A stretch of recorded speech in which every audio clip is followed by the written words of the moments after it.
The most important and longest-lasting relationship I will ever have is the one I have with myself. Every other relationship comes and goes. Even marriages that last until death do us part eventually end, and the only person I will ever be with is myself. My love for you will last forever. So, how is this relationship going? Do I want to get up in the morning? Isn't it great to be here? Is it fun to hang out with me? Do I appreciate my own thoughts? Do I make myself laugh? Do I appreciate my body? Is it enough for me to be alone? How can I have a good relationship with someone else if I don't have a good relationship with myself? If I don't love myself, I will always be looking for someone to complete me, make me happy, and help me achieve my goals. Being needy is the most effective way to attract a failed relationship. According to author Wayne Dyer, any relationship in which two people become one results in half people. You see, expecting the other person to fix your life or be your better half sets you up for failure. Before you enter a relationship, you should be completely satisfied with yourself. Also, if you are in a relationship with someone who does not love himself or herself, you will never be good enough for someone who is insecure, frustrated, jealous, self-loathing, or resentful. Too often we exhaust ourselves trying to be good enough for partners who have no idea how to accept our love because they don't love themselves. What we attract always reflects the qualities or beliefs we hold about ourselves and our relationships. What others think of us reflects their own limited view of life. We need to understand that life has always loved us unconditionally. People who are envious are extremely insecure. They have no regard for themselves. They have no belief in their own worth. Jealousy essentially says, I'm not good enough. I'm not worthy of love, so I'm sure my partner will cheat on me or leave me for someone else. This incites rage and blame. Staying with a jealous person implies that you do not deserve a loving relationship. It's frequently the same with spousal abusers. They either grow up in a family where abuse is normal and simply continue the family pattern, or they do not. Alternatively, they blame the world and their partners for their own lack of self-esteem. Abusers will never stop abusing unless they receive therapy. Abusers are almost always accompanied by a parent. They are deeply resentful of forgiveness, which is a critical issue for them. They must be aware of their patterns and willing to change. All of my relationships are influenced by the relationships I had with my parents. I was astounded when I first learned of this. Years ago, I attended Sandra's Loving Relationship Workshop, expecting to learn how to attract a loving relationship. I was shocked to learn that we would be working on our relationships with our parents. However, by the end of the workshop, I realized that the reason I had so many problems in my personal relationships was due to the very difficult childhood I had, the abuses my mother and I had endured, the abandonment and lovelessness of my childhood, all of which had transferred into my current relationships. It's no surprise that I attracted abusive men. It's no surprise they always abandoned me. It's no surprise that I have always felt unloved and unwanted. It's no surprise that I always seemed to have bosses who terrified me. I was simply putting into practice what I had learned as a child. That was a crucial workshop for me. I let go of a lot of resentment and learned to work on forgiveness. My relationship with myself improved dramatically, and I never again attracted an abusive man. So instead of wasting our time saying men are bad or women are bad, let's take a look at the relationships we had with our parents, or the relationships our parents had with each other. As an example, what are your current grievances against the men and women in your life? Consider how you would react. He never, he always. She never, she always. Men do. Women will not. Is this how your mother or father treated you? Is this how your mother treated your father? Or does this describe your father's treatment of your mother? How was love expressed in your home when you were a child? To resolve deep-seated fears about a relationship, you may need to go back to your childhood relationship with your father or mother. What do you have to give up to be in a relationship? How do I lose myself in a relationship? What messages did I receive as a child that led me to believe that relationships are difficult? Confirm your love for yourself. Perhaps you have a difficult time setting boundaries, and people take advantage of you. You could be sending the message that I don't value and respect myself, and that it's okay to abuse and take advantage of me. But this does not have to be the case any longer, because you began today to affirm your love and respect for yourself. Look in the mirror often and tell yourself, I love you. As simple as it appears, this is a very powerful healing affirmation. Your relationships will begin to reflect this love and respect as you grow in self-love. You might want to think about joining a support group like Codependence Anonymous or Al-Anon. These are wonderful groups that will help you establish boundaries in your relationships and reconnect with your inner self-love and respect. Look in your phone book for a group near you. I believe that we all have comfort zones in our interpersonal relationships. These comfort zones develop when we are very young. If our parents treated us with love and respect, we will associate this with being loved. If our parents were unable to treat us with love and respect, as was the case for many of us, we learn to accept this lack of acceptance. In order to meet our needs and feel loved and cared for, we associate being mistreated with being loved. This becomes a pattern for us. As a pattern develops in childhood, it becomes the pattern we use unconsciously in all of our relationships. There is no gender bias in the belief pattern that being treated badly equals love. This type of dysfunctional pattern, I believe, is more prevalent in women. Because women are culturally encouraged to express vulnerability, they are more willing to admit when their lives aren't working. However, this is changing as more men become willing to reconnect with their vulnerability. Robin Norwood's Women Who Love Too Much is an excellent relationship book. I also recommend Barbara DeAngelis's audio cassette album, Making Relationships Work. I open my heart to love, and I am safe, is an affirmation for all of us. We do all of our important work on ourselves.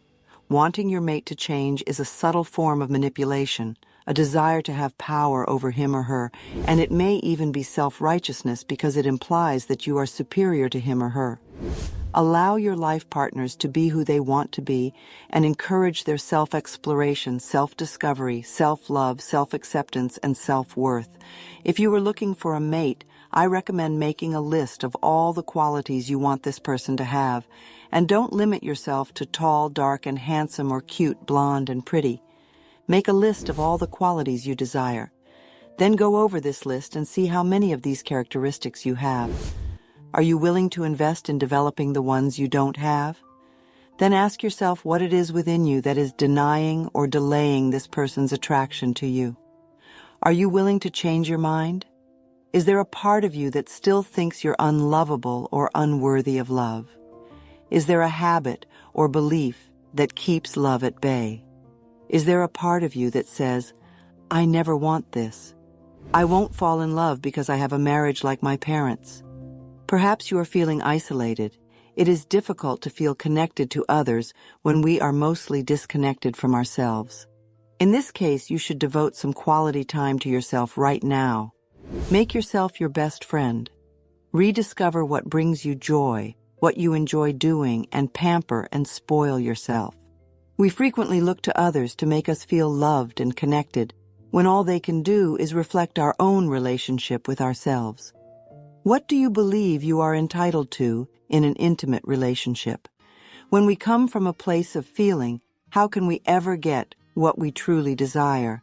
It usually indicates that our belief system supports not deserving.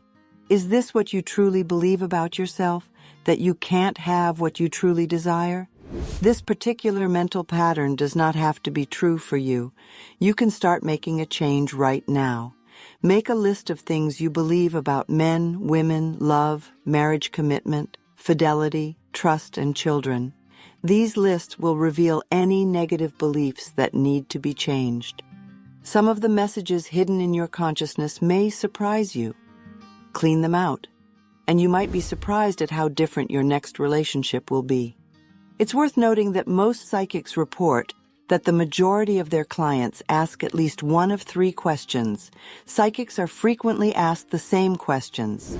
How can I find a partner? How can I end a relationship? How can I increase my finances if you are in a relationship that you want to get out of?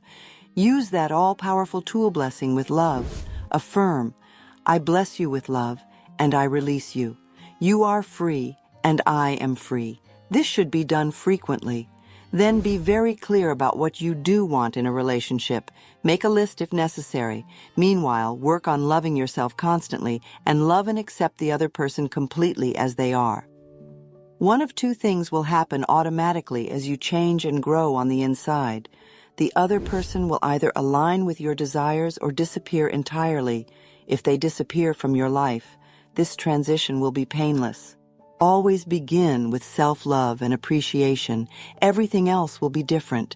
Use the affirmation, I now realize how wonderful I am. I choose to enjoy and love myself. It is critical to clean up and resolve old relationships before committing to a new one. If you are constantly talking about or thinking about your previous love, you are not yet free to enter the new one. We may deify our previous love to protect ourselves from being vulnerable in the present moment. In her book, she describes a return to love. Marianne Williamson shares this excellent barometer for our decisions. She claims that in every interaction, we are either moving towards or away from love to be completely happy and alive. We want to make decisions in our lives that lead us to love. As you work to overcome the obstacles that are impeding your relationship, experiment with being your own lover. Give yourself the gift of romance and love.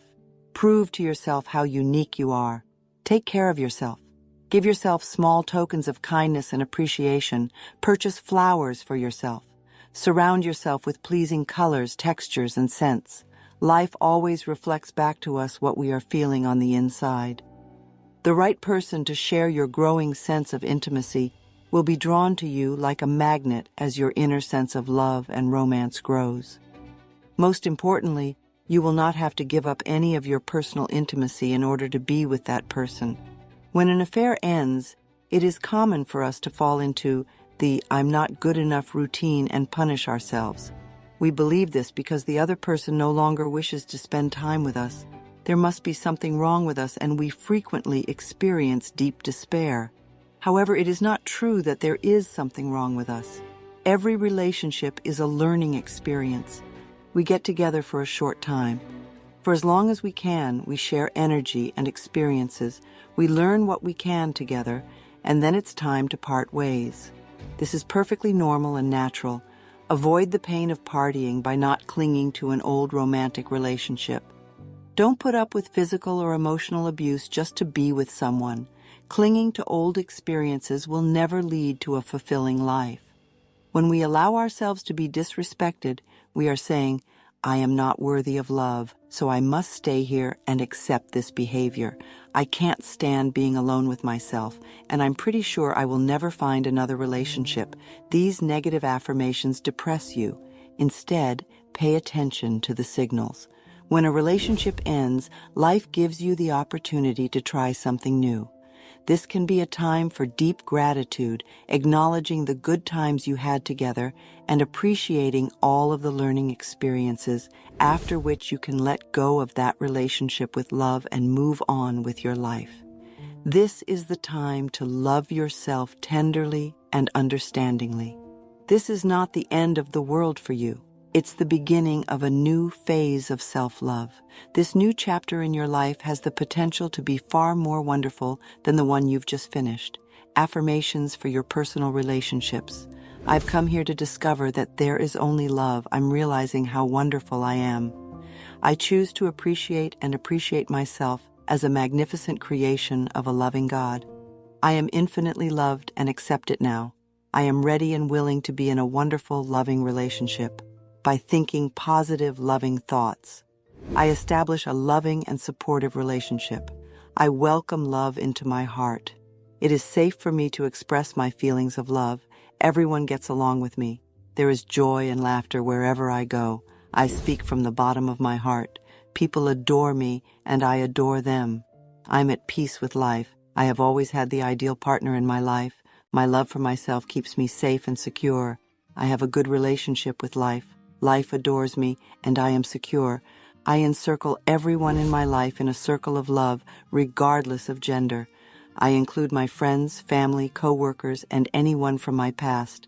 I affirm that I have wonderful, harmonious relationships with everyone in which mutual respect and care are shown on both sides. I live in dignity, peace, and joy. I broaden my circle of love to encompass the entire planet, and this love multiplies within me. There is unconditional love within me, and I express it to everyone. My unconditional love includes me because I know I am worthy of being loved. I adore and value myself. That is correct.